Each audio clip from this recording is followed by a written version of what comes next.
அந்த விதத்துல மீனம் இந்த மாசம் அவாய்ட் பண்ணலாம். இந்த இடத்துக்கு போகாம அவாய்ட் பண்ணலாம் அப்டின்னா, பொதுவாவே மீனம் வந்து எதிர்நீச்சல் போட்டு ஜெயிக்கக்கூடிய ராசி அப்டின்றத நாங்க சொல்லுவோம். நம்மளுக்கு வாழ்க்கையில நிம்மதி, சந்தோஷம் அப்டின்றது கோயிலுக்கு போனா நல்ல திருப்தியா கிடைக்கும். நம்ப ஓகே மேம். ரொம்ப சிறப்பு. இவங்க இறை பரிகாரமோ அல்லது வழிபாட்டு முறையோ ஏதாவது செஞ்சுக்கலாமா?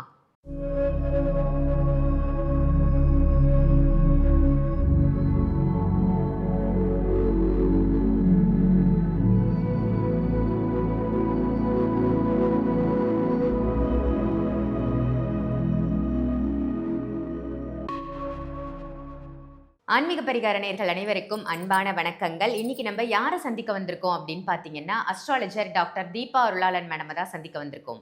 வணக்கம் மேம். வணக்கம் மேம். உங்களுடைய பதிவுகள் எல்லாம் ரொம்ப அருமையா இருக்கு. நெறைய நல்ல விஷயங்கள் மக்களுக்காக நீங்க சொல்லிட்டு இருக்கீங்க. இன்னைக்கு ஒரு புதுமையான டாபிக் நான் எடுத்துட்டு வந்திருக்கேன். என்ன அப்படின்னு பார்த்தீங்கன்னா, செப்டம்பர் மாதம் வரப்போகுது இல்லையா? இந்த செப்டம்பர் மாதத்துல செல்லக்கூடாத இடங்கள் அப்படின்னா என்ன? ஒவ்வொரு ராசிக்காரர்களும் பர்ட்டிகுலரா இந்த இடத்துக்கு போகாதீங்க. இது ஒரு எச்சரிக்கை. இந்த இடத்துக்கு போனீங்கன்னா, ஒரு சில தடங்கல்கள், தாமதங்கள், தடைகள் கூட ஏற்படலாம் உங்களுக்கு அப்படின்னா, எந்த இடங்கள்லாம் மேம் சொல்லுவீங்க? எதனால அந்த இடத்திற்கு போகக்கூடாது? அந்த இடத்திற்கு போனா என்ன மாரி விஷயங்கள் நடக்கும் அப்படின்றத ஒரு சின்ன இன்ட்ரோ மாரி மக்களுக்காக கொடுங்க மேம். கண்டிப்பா மேடம். கண்டிப்பா. பொதுவாவே வந்து பார்த்தீங்கன்னா மேடம், ஒவ்வொரு மாசமும் நம்ம வந்து பார்த்தீங்கன்னா, ஒவ்வொரு இடங்களுக்கு போகும்போது கொஞ்சம் காஷியஸா போங்க அப்படின்னு சொல்லுவோம். இது எதனால சொல்றோம் அப்படின்னா, பிளானட்டரி பொசிஷன்ஸ்.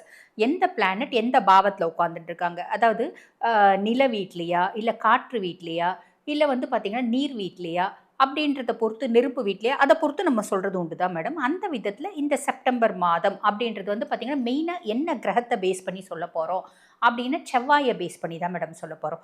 காரணம் என்ன அப்படின்னா, செவ்வாய் வந்து பார்த்தீங்கன்னா, செப்டம்பர் மாதம் முற்பகுதியில கடகம் வீட்ல, நீர் வீட்டுக்கு வருவாரு. பிற்பகுதியில சிம்மம் வீட்டுக்கு போவாரு. அப்ப இந்த முற்பகுதியில நீர் வீட்டுக்கு வரும்போது, இங்க தான் வந்து பார்த்தீங்கன்னா, செவ்வாய் நீச்சம் அடையறாரு. இங்க குரு உச்ச குருவா இருந்தாலும் நெறைய பேர் என்ன நினைப்பாங்க அப்படின்னா, இது நீச்சபங்க ராஜயோகம் வந்துரும் அப்படின்னு நினைப்பாங்க. நீச்சபங்க ராஜயோகம்க்கு நீங்க நானுமே ஏற்கனவே டிஸ்கஸ் பண்ணியிருக்கோம். பொதுவா வந்து பார்த்தீங்கன்னா, இப்ப எந்த கிரகம் வந்து நீச்சம் அடையுதோ, அந்த நீச்ச கிரகம் உச்ச ராசி எது அப்படின்னு பார்க்கணும். அப்ப செவ்வாய பொறுத்தவரைக்கும் மகரம் உச்ச ராசி. அந்த ராசியாதிபன் எங்க இருக்கா அப்படின்னு பார்க்கணும். அந்த ராசியாதிபன் மீனத்துல வந்து பார்த்தீங்கன்னா, வக்ரகதி அடைஞ்சிருக்கா.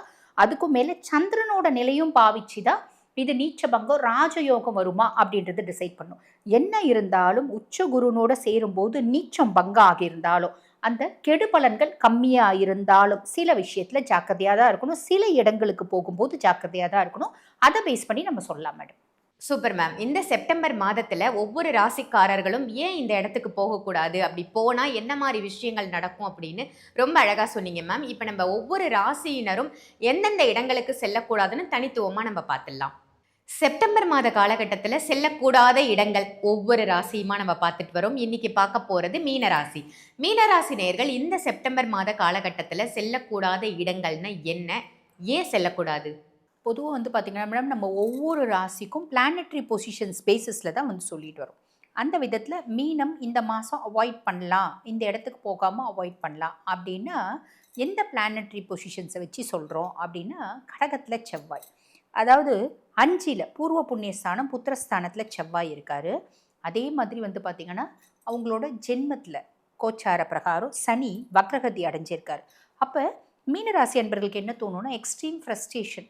பயங்கர ஸ்ட்ரெஸ் ஓடிட்டே இருக்கம்பா வாழ்க்கையில. எவ்வளோதான் ஓடுறது. பொதுவா வந்து பார்த்தீங்கன்னா, எதிர்நீச்சல் பொதுவாவே மீனம் வந்து எதிர்நீச்சல் போட்டு ஜெயிக்கக்கூடிய ராசி அப்படின்றத தான் நாங்க சொல்லுவோம். ஆனா, இப்படி நெறைய பேர்கிட்ட சொல்லும்போது அவங்க ஒரே வார்த்தை சொல்லுவாங்க, "மேடம் போங்க மேடம் நீங்க வேற. எதிர்நீச்சல் போட்டு, போட்டு, போட்டு, போட்டு தண்ணி வத்தி போச்சு மேடம்" அப்படிம்பாங்க. அப்ப நமக்கு அவங்க சொல்றது சிரிப்பா இருக்கும். ஆனா, அவங்க எவ்ளோ ஃப்ரஸ்ட்ரேஷன்ல அந்த வார்த்தைய சொல்றாங்க அப்படின்றது புரியும். பட் என்ன இருந்தாலும் மீனம் ஜெயிக்கிறதுக்கான ஒரு ராசி. அத மறந்துறக்கூடாது. அப்ப இந்த 5ல செவ்வாய், அதே மாரி இந்த 1ல வக்ர சனி என்ன பண்ணும்னா, எக்ஸ்ட்ரீம் ஃப்ரஸ்ட்ரேஷன். எனக்கு வந்து பார்த்தீங்கன்னா, தனியா இருக்கிறது எனக்கு ஒரு சாட்டிஸ்ஃபேக்ஷன குடுக்குது. எனக்கு ஒரு பீஸ்ஃபுல்னெஸ்ஸ குடுக்குது. என் மைண்ட் அப்பதான் காம் ஆகுது அப்படின்ற ஒரு எண்ணம் ஏற்படும். அப்ப என்ன பண்ணுவோம், நம்ப ரொம்ப தூரமா ஒரு தனியா இருக்க இடத்த ப்ரிஃபர் பண்ணுவோம். ப்ரிஃபர் பண்ணுறோம் பெரிய வீட்டில் நம்ம ஒரே ஆளாக இருக்கிறது. எனக்கு அப்படி பிடிக்குது. எல்லாரும் வெளில போகிறாங்க, நீங்கள் எல்லாரும் போங்க, நான் நிம்மதியாக இருக்கேன், நான் தனியாக இருக்கணும்னு நினைக்கிறேன். பெரிய வீடு, ஆனால் நம்ம தனியாக இருப்போம். எனக்கு எங்கள் 2 நாய் இருக்குங்க எங்கள் வீட்டில். 2 நாய் இருந்தால் என்ன, 20 நாய் இருந்தால் என்ன? இப்போல்லாம் எத்தனை விஷயம், எத்தனை நம்ம பார்க்குறோம் இல்லைங்களா? 20 நாய் இருந்தால் கூட அதுங்க குழந்தைங்க, அதுங்களுக்கு என்ன தெரியும்? யாராவது பிஸ்கெட் போட்டால் அதுங்க வாங்கி சாப்பிட்டுடுதுங்க. அந்த பிஸ்கெட்டில் விஷம் கலந்த பிஸ்கெட்டை வச்சு நாயை கொன்ன கதை எத்தனை நம்ம பார்த்துருக்கோம். அதுலேயும் கொஞ்சம் மனசாட்சி இல்லை, திருடனாக இருக்கான்னா என்ன பண்ணுறான்? மயக்க மருந்து போடுற பிஸ்கெட்டை போட்டுடுறான், அதுங்க பாவம் தூங்குதுங்க. ஒரு மனசாட்சியே இல்லாத திருடனாக இருந்தால் என்ன பண்ணுறான்? அதுங்களை முதல்ல சாகடிச்சிடுறான். அப்போ நம்ம தனிமையை விரும்புறது தப்பு இல்லை, ஒரு சேஃப்டியான இடத்துல தனிமையாக இருக்கிறது நல்லது. இப்போ ரொம்ப வந்து பார்த்திங்கன்னாங்க, ஒரு பெரிய பெரிய வீடு கட்டிடுறோம், தனிமையான இடம், பண்ணை வீடுகள் அப்படின்றது இருக்குது. ரெசார்ட்டில் போய் தங்குறது, ஆள் நடமாட்டமே இல்லாத ரெசார்ட்டில் போய் நாங்கள் வந்து ஆறாமல் இருக்கோம். என்ன போய் ஆறாம், எல்லாம் எங்கே போனாலும் அந்த வீட்டுக்குள்ளே தான் இருக்கிறீங்க, இல்லை லானில் உட்காந்துங்கிறீங்க, அங்கே 4 பேர் வேலை செய்வாங்க, அந்த 4 பேர் யாருன்னு நம்மளுக்கு தெரியாது. ஸோ இந்த மாதிரி ரொம்ப வந்து பார்த்திங்கன்னா இன்னும் இருக்க இன்னும் நம்ம சேஃப்டி மெஷர்ஸ் அப்படின்றத யூஸ் பண்ணி தாங்க ஆகணும். ஏன்னா காலம் வந்து இருக்க கெட்டுட்டே தான் போகுது. யார் நல்லவங்க, யார் கெட்டவங்க நம்மளால் அனலைஸ் பண்ணவே முடியல.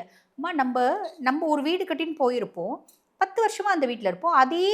அதே இடத்துல ஏறக்குறைய 15 வருஷமாக ஒருத்தவங்க இருப்பாங்க. 15 வருஷமாக அவங்கள நம்ம பார்ப்போம், அவங்க நல்லவங்கள தான் இருந்தாங்க. திடீர்னு எப்படி அவங்கள பற்றி சில விஷயங்கள் பேப்போம், இந்த விஷயம் செஞ்சாங்க, அந்த விஷயம் செஞ்சாங்க, இந்த ப்ராப்ளம் பண்ணாங்க.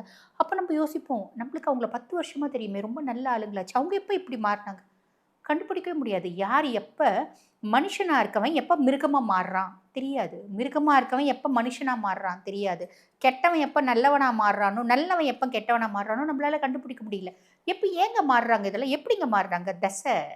தசநாதன் மாறுறான். தசநாதன் வந்து நல்லவனாக இருக்கான், சுபனாக இருக்கான் அப்படின் போது நான் நல்லவனாக இருக்கேன். தசநாதன் கெட்டு போகிறான், கெட்ட இடத்துல இருக்கான், கெட்டவனாக இருக்கான், நான் கெட்டவனாக மாறிடுற, அவ்வளோதான். ரொம்ப எளிமையான விளக்கம் இது. அப்போ நம்ம என்ன நினைக்கிறோம், அட போமா இந்த ஜாதகம் போய் ஜோதிடம் போய், கிடையாது. Astrology it's a supreme science, planets rules the world அப்படின்றத நம்ம ஞாபகம் வச்சுக்கணும். ஸோ அப்போ கடவுள்லாம் பொய்யா? அப்படி கிடையாது, கடவுளும் உண்மை. அப்போ நம்மளுக்கு இவ்வளோ பெரிய பிரச்சனை வருது அப்படின்போது ரொம்ப சிம்பிளாக நம்ம பார்த்திங்கன்னா, சமீபத்தில் ஒரு பொண்ணு, ஒரு டாக்டர் பொண்ணு, இந்த எம்டி பொண்ணு, அந்த பொண்ணு எப்படியெல்லாம் வந்து பார்த்திங்கன்னா ஒரு உயிரை எப்படியெல்லாம் வதைக்கக்கூடாதோ அந்த மாதிரி வதைச்சி அந்த பொண்ணுனோட முடியெல்லாம் வச்சு நம்ம பார்த்தோம் இல்லைங்களா? அது எத்தனை பேர் ப்ரொட்டஸ்ட் பண்ணாங்க, அதுக்கப்புறம் அது காணாமே போச்சு. இந்த மாதிரி எத்தனையோ அசம்பாவிதங்கள் அப்படின்றது உலகத்தில் நடக்குது. இது எல்லாத்துக்கும் மூல காரணம் என்ன? நம்மளுடைய கவனக்குறைவு அப்படின்றத நம்ம ஞாபகம் வச்சுக்கணும். அப்போ மீனம் ரொம்ப சிம்பிளாக சொல்லணும் அப்படின்னா, எனக்கு ஸ்ட்ரெஸ் ரிலீவ் ஆகணுங்க, ரொம்ப தூரம் போகிறேன், தயவு செஞ்சு போகாதீங்க. போகிறீங்களா போங்க, சேஃப்டி மெஷர்ஸ் அப்படின்றது வச்சுக்கணும். அர்ஜென்ட் ஆத்திரம்னா டக்குன்னு நம்ம ஒரு விரல் இப்படி சுட்டிக்க போட்டோம்னா 10 பேர் வரணும். இதெல்லாம் சினிமாவில் தாங்க நடக்கும், தெரியுது இல்லை? அப்போ நம்ம என்ன பண்ண முடியும்? அப்போ நம்ம வந்து பார்த்திங்கன்னா போகிற இடமே சேஃபா அப்படின்றத அனலைஸ் பண்ணிட்டு போங்கம்மா. நம்மளுக்கு வாழ்க்கையில் நிம்மதி, சந்தோஷம் அப்படின்றது கோயிலுக்கு போனால் நல்ல திருப்தியாக கிடைக்கும். நம்ம 4 பேரோட பழகும்போது, உறவினர்களோட பழகும்போது கிடைக்கும். நிறைய பசங்க இப்போ அப்பா அம்மா கூடயே நேரம் பழக மாட்டேங்கிறாங்க, நேரம் ஸ்பெண்ட் பண்ண மாட்டேன்றாங்க. ஒரே ஊரில் தான் இருக்காங்க, அப்பா அம்மா வந்து பார்க்கறது கூட இல்லை. அம்மாக்கு உடம்பு சரியில்லைன்னா வந்து பார்க்கறது இல்லை, அப்பாவுக்கு உடம்பு சரியில்லைன்னா வந்து பார்க்கறது இல்லை. என்ன பிள்ளைங்க இந்த பிள்ளைங்களெல்லாம் நம்ம என்னத்தை வளர்த்து, என்னத்தை ஆளாக்கி, என்னத்தை வந்து பார்த்திங்கன்னா சமுதாயத்துக்கு ஒரு பொறுப்பான பிள்ளைங்களா நம்ம கொடுக்க போகிறோம்? பெற்றவங்க தான் கஷ்டப்படுறாங்க. ஆக இந்த மாதிரியெல்லாம் இருக்குது அப்படின்னா, பெற்றவங்க இவ்வளோ கஷ்டப்படுறீங்க, பொறுப்பு நம்மள்தாவே இருக்கட்டும், நம்ம உயிரோடு இருக்க வரைக்கும் நம்மளோட பொறுப்பாகவே இருக்கட்டும் குழந்தைங்கள பராமரிக்கிறது அப்படின்லாம். அவங்க எவ்வளோ பெரியவங்களா இருந்தாலும் நம்மளோட குழந்தைங்க தானே. இல்லைங்க, நாங்களே பெரியவங்க, எங்களுக்கே வயசு 45 வயசு ஆகுது, ஆனால் எனக்கு நீண்ட தூரம் பயணம் போகணும்னு தோணுது. சேஃப்டி மெஷர்ஸோட பயன்படுங்க. அதாவது சேஃப்டி மெஷர்ஸோட போங்க.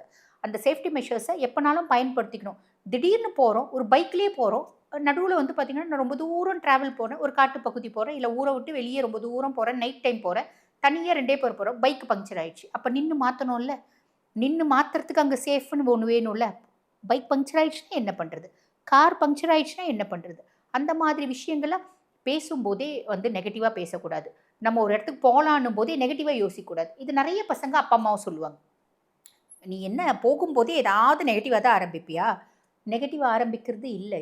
இது அதிக காஷியஸ் ஒரு பேரில் வந்து பார்த்திங்கன்னா அதிகப்படியாக ஒரு ஜாக்கிரதை உணர்வு அப்படின்றத ஆரம்பிக்கிறது. இதெல்லாம் வந்து பாருங்கள், இந்த மாதிரி விஷயங்கள்லாம் ஒரு சுய ஜாதக பிரகாரம் சொல்லணும்னு வச்சுக்கோங்களேன். ஜென்மத்திலே கேது இருக்குது அப்படின்னு வச்சுக்கோங்களேன். அவங்களுக்கு தோணும், எங்கன்னா வெளியே ட்ராவல் பண்ணி போகிறாங்கன்னு வச்சுக்கோங்க, இங்கே போய் இது ஆகிடுமோன்னு எனக்கு பயமாக இருக்குது. கண்டிப்பாக அது ஆகும். அந்த ஜென்ம கேதுக்கு ஒரு இன்ட்யூஷன் அப்படின்றது உண்டு. எல்லாரும் ஜென்ம கேதுன்னு இருந்தால் எக்ஸ்ட்ரீம் ஃப்ரஸ்ட்ரேஷன் ஆவாங்க, ஸ்ட்ரெஸ் ஆவாங்க, தனிமைப்படுத்திப்பாங்க, யார் கூடயும் பழக மாட்டாங்க, ஒட்டியும் ஒட்டாத மாதிரி இருப்பாங்க அப்படின்னு சொல்லுவாங்க. அதில் ப்ளஸ் என்ன, நாளைக்கு என்ன நடக்க போகுது உட்காந்து யோசிச்சா தெரியும் உங்களுக்கு. அந்த இன்ட்யூஷன், அந்த சிக்ஸ்த் சென்ஸ் அப்படின்றது சூப்பராக தெரியும். அந்த மாதிரி உங்கள் வீட்டில் யாராவது இங்கே போகும்போது இப்படி இப்படி போகும்போது யோசி, இப்படி போய் இப்படி ஆயிடுச்சுன்னா என்ன பண்ணுவேன் அப்படின்னு கேட்குன்னா அவங்களுக்கு திட்டாதீங்க. அவங்க அப்படி சொல்கிறாங்க அப்படின்னா அப்படி ஆச்சுன்னா என்ன பண்ணுறதுன்னு யோசிச்சு அது உஷாராக போகிறீங்க அப்படின்னா நம்மளுக்கு நல்லது. எல்லா ஆஸ்பெக்ட்லேயும் நம்ம காஷியஸாக இருக்கிறது நல்லது தானேம்மா, இல்லைங்களா? Okay ma'am. ரொம்ப சிறப்பு. இவங்க இறை பரிகாரமோ அல்லது வழிபாட்டு முறையோ ஏதாவது செஞ்சுக்கலாமா? பொதுவாக நம்ம எல்லா சேஃப்டி மெஷர்ஸோடையும் கூட வந்து பார்த்திங்கன்னா ஈசந்து இடர்களை பதிகம் அப்படின்னு ஒன்று இருக்குது. இடரினும் தளரினும் எனதொரு நோய் தொடரினும் உனகழல் தொழுதெழுவேன் அப்படின்னு ரொம்ப அழகான தமிழில் இருக்கும். அதை நம்ம வந்து பார்த்திங்கன்னா அந்த பதிகத்துக்கு பேரே இடர்கலை பதிகம், இடர்களை கலைக்கும் பதிகம் அப்படிம்பாங்க. சிலர் வந்து பார்த்திங்கன்னா அந்த பிரதோஷ பாடல் அப்படின்னு சொல்லுவாங்க. அது வந்து கொலைக்கீழாக சிலர் சொல்கிறது. அந்த எந்த விதமான பிரச்சனைகளாக இருந்தாலும் அதை வந்து பார்த்திங்கன்னா அறவே நீக்கக்கூடிய பதிகம் இடர்களை பதிகம். பிள்ளைங்க போகுது அப்படின்னா பெற்றவங்க பிள்ளைங்களுக்காக வந்து பார்த்திங்கன்னா இடர்களை பதிகம் பாராயணம் பண்ணுங்க. இல்லை நாங்களே சூழ்நிலைங்க போகிறோம், வேறு வழி இல்லை, இந்த மாதிரி ஏதாவது நெகட்டிவ் இருந்தால் என்ன பண்ணுறது, இடர்களை பதிகம் படிச்சுட்டு போங்க, நெகட்டிவ் எதுவும் வராது.